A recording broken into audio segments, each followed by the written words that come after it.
Jueves 24 de abril, oigan, cómo nos encanta a nosotros los mexicanos, no solamente la gozadera de los jueves de Precopeo, pero también las historias de terror. Por eso hoy les tengo al cazafantasmas más famoso. Una figura mediática que vivió en carne propia el suceso paranormal más aterrador de nuestro país. Ya salió el peine. La vida de este famoso no siempre fue tan glamorosa como lo es hoy en día. De hecho, durante su infancia vivió por un tiempo en la calle debido a los malos tratos que recibía por parte de su tío. Pese a todo, el destino le sonrió en 1995 cuando publicó su libro Cañitas, un escrito en el cual relata eventos paranormales ocurridos en la casa más embrujada de México. Aunque el libro fue duramente criticado por sus errores y contradicciones, se convirtió en un bestseller que ha impactado a varias generaciones. De hecho, debido al éxito, años más tarde fue adaptado para proyectarse en la pantalla grande. El ente surgido de la Ouija y que públicamente fue descrito por Norma Trejo como un monje de 1,60 de estatura, cubierto con una túnica negra y garras en las manos, comenzaría a atacar a los moradores de Cañitas. Un sacerdote de nombre realizó un exorcismo. Sin embargo, horas después, murió al caer de la parte alta de su templo. Esto fue un parteaguas en su vida y encontró en el mundo de lo sobrenatural su verdadera pasión. Incluso en 1998 fundó la Organización Mundial de Investigación Paranormal, una asociación que se dedica a explorar este tipo de casos a lo largo y ancho del mundo. En 2016, el Instituto Mexicano de Líderes de Excelencia reconoció su macabra trayectoria con un doctorado honoris causa. Entre sus proezas se encuentran ser el primer mexicano en visitar los restos del Titanic, haber estado presente en un exorcismo en el Vaticano y vivir durante casi 6 meses en el castillo de Drácula. Para que tengas una idea de la aventura que fue ir a buscar a Drácula, eran 15 horas de aquí a Alemania, un transborde y después de ahí 3 horas a Hungría.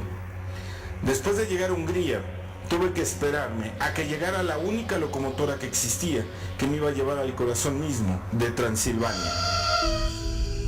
Aunque es algo para celebrar, algunas personas lo tomaron con humor, pues aún hay muchos escépticos que dudan de su trabajo. Desde que se volvió una figura pública, su credibilidad ha sido cuestionada y hasta se ha visto inmerso en diversas polémicas. Una de las más conocidas es su enemistad con Alfredo Adame, con quien ha tenido enfrentamientos muy mediáticos durante más de 20 años. Pues de entrada es un mentiroso este tipo. En primero, yo jamás, nunca he estado en ningún programa de este señor, nunca, jamás. Entiendo la personalidad, entiendo que es una persona no nada más mentirosa, es una persona cizañosa, es una persona que no tiene palabra. Sin duda es una persona que ha sabido mantenerse en el ojo público, ya sea que lo ames o lo odies. Y además, es innegable que ha dejado una marca indeleble en la cultura popular mexicana. Seguramente ya saben de quién estamos hablando. Por supuesto nos referimos al gran cazafantasmas, Carlos Trejo. Ya salió el peine. Ya salió el peine. Y otra cosa que nos pone los pelos de punta verdaderamente es el karma. Quédate con nosotros, esto apenas comienza. Estamos desde nuestra casa de Midnight Monkey y esto es Ya salió el peine. Ya salió el peine. Ya salió el peine. Pues ahora sí, ya estamos con nuestro invitado estelar y fíjense, como pudieron ver en la cápsula, este libro ha generado mucha controversia, han pasado generaciones y la gente sigue enganchada con el bestseller, digamos, más famoso del país. Y estoy hablando, por supuesto, de Cañitas y nuestro invitado, Carlos Trejo. ¿Cómo estás? Bienvenido. Querido amigo. Gracias, querido. Gracias. ¿Qué te digo? Para mí es un honor que me hayan invitado, que pueda estar compartiendo tu micrófono y a través de tu cámara pues poder llegar a toda la gente. Con la condición de que me preguntes lo que quieras. De todo. De todo, sin ningún problema. Aquí no hay restricciones. Oye, yo Por te quiero favor. preguntar, porque decíamos un poco fuera del aire de este gran fenómeno, del cual te tengo que felicitar, porque digamos que a 30 años de lanzamiento, y decía un poco en la entrada también del bloque, cómo diferentes generaciones se han interesado por este libro que ha sido una verdadera locura. Yo te quiero preguntar, porque creo que hasta hubo un acercamiento con Francis Ford Coppola. Sí, hubo un acercamiento con él, pero bueno, empecemos por el principio. El principio habla de que el libro sale en 1995. Lo dejé de publicar y dejé que ya todo terminara, llamémosle así, 2005, y de alguna forma se siguió. Y del 95 que salió a la fecha actual han pasado 30 años. Y por aras del destino llegué a una feria del libro ahí en Pachuca con mi compadre Henry Bedwell, que le mando un abrazo enorme. Y pues la gente quería que yo hablara de Cañitas. Le digo, oye, es que eso ya fue hace 30 años. Y le digo, ubiquen 30 años en la historia. 30 años estás hablando de, ya sea musical o históricamente hablando, pasan una Infinidad de cosas. Entonces, pues se me hace increíble que la gente todavía lo recuerde y lo tenga en la memoria, ¿no? Y bueno, yo no pensaba volver a escribir ya Cañitas, ni siquiera relanzarlo, pero a través de esa feria del libro, pues empezaron nuevamente a llegarme ofertas de que querían que escribiera, y llegó este editorial, que se llama así, de otro tipo, y me ofrecía por escribir Cañitas, haz de cuenta, menos del 10% que me ofrecían las otras editoriales. Dijiste que gandallas.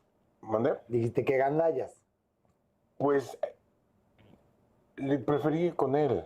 Sí. Y todo el mundo me decía, oye, pero ¿cómo si te están ofreciendo mucho menos de lo que te ¿Cómo va a ofrecen ser? otras? Digo, es que las ganas, el talento, el hambre de hacer cosas, eso no tiene precio. Y esa parte es la que me motiva a escribir y hacerlo con ellos. Entonces, eso fue en octubre, fíjate, fue en octubre. Y habíamos quedado de que él iba a entregar 3 capítulos más a más tardar 15 de noviembre. Y estoy hablando del año pasado. Y resulta que en finales de octubre ya le había entregado los 3 capítulos. Entonces todo el mundo me decía, ¿pero cómo lo hiciste? Pues es que la historia ya estaba escrita. Claro. Porque es una historia real. Entonces, lo único que hizo fue vaciar, acomodar y entregar. Y de ahí, bueno, lo que hicimos, la corrección de estilo, la portada y todo eso, pues no fue en noviembre, diciembre no lo contamos, vacaciones. Entra el libro el día 6, 7, por ahí de enero.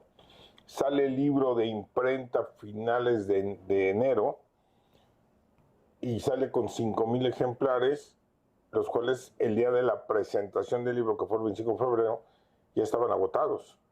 ¡Qué maravilla! Y ya estaban empezando a imprimirse 7,000 más. Creo que esos 7,000 ya también están agotados y están pensando en hacer más.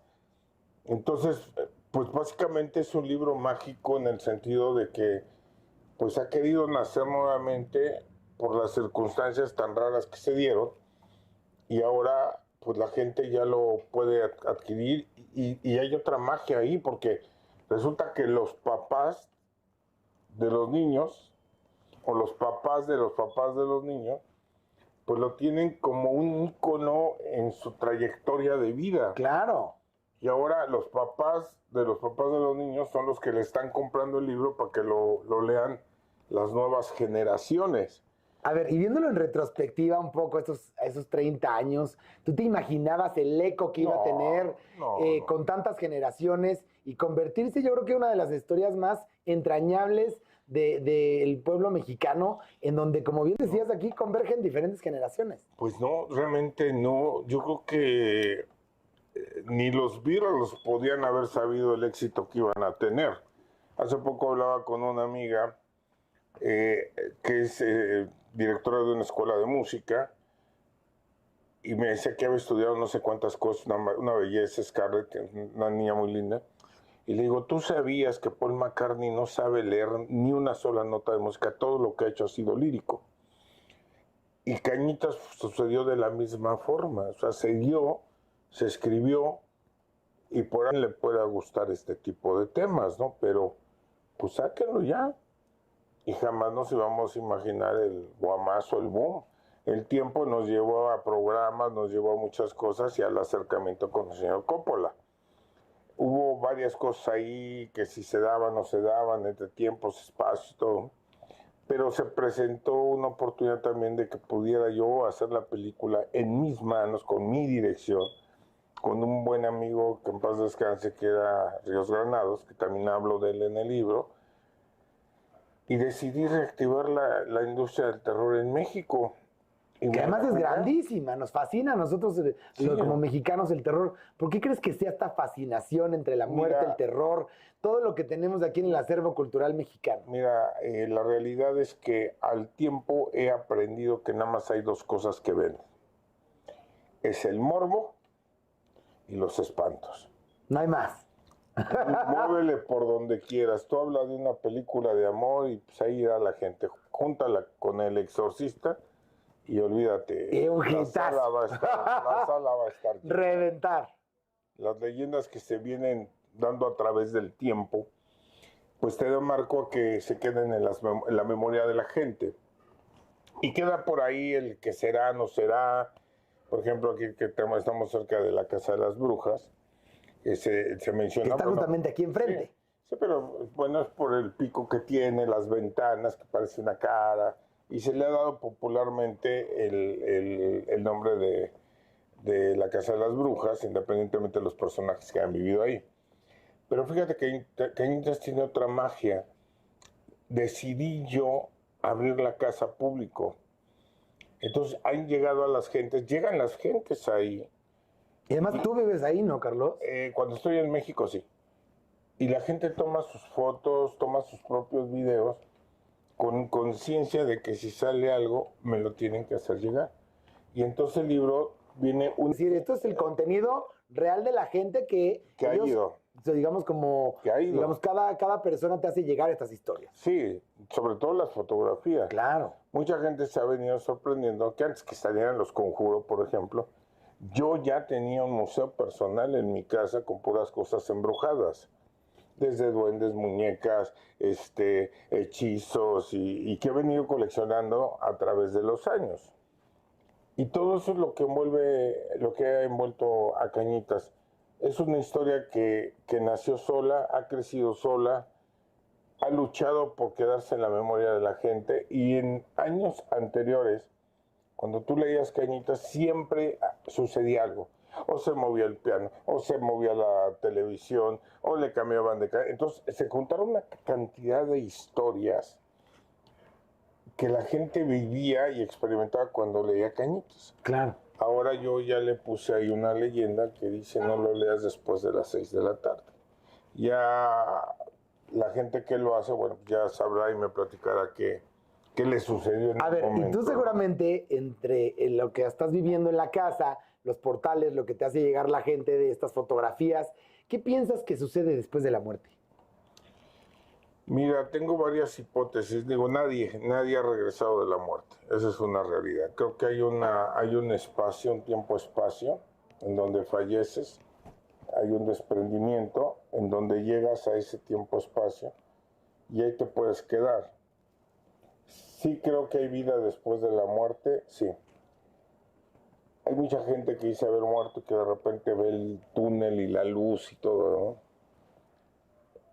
Pero yo me pongo a pensar, esa luz que ven no será la luz del quirófano donde estás a punto de volver a nacer. Claro. Que puede ser muy real. Puede ser. Puede ser muy real esa parte. ¿Crees en la reencarnación entonces? Sí, claro, hay dos tipos de reencarnación. Es la reencarnación genética, le explico. Por ejemplo, tú puedes tocar muy bien el piano y resulta que no hay nadie en la familia que toque el piano. Y cuando empiezas a buscar tus generaciones pasadas, tu tatarabuelo era un gran pianista. Entonces, esos genes han venido de generación en generación hasta que rebotan contigo. Es una reencarnación genética.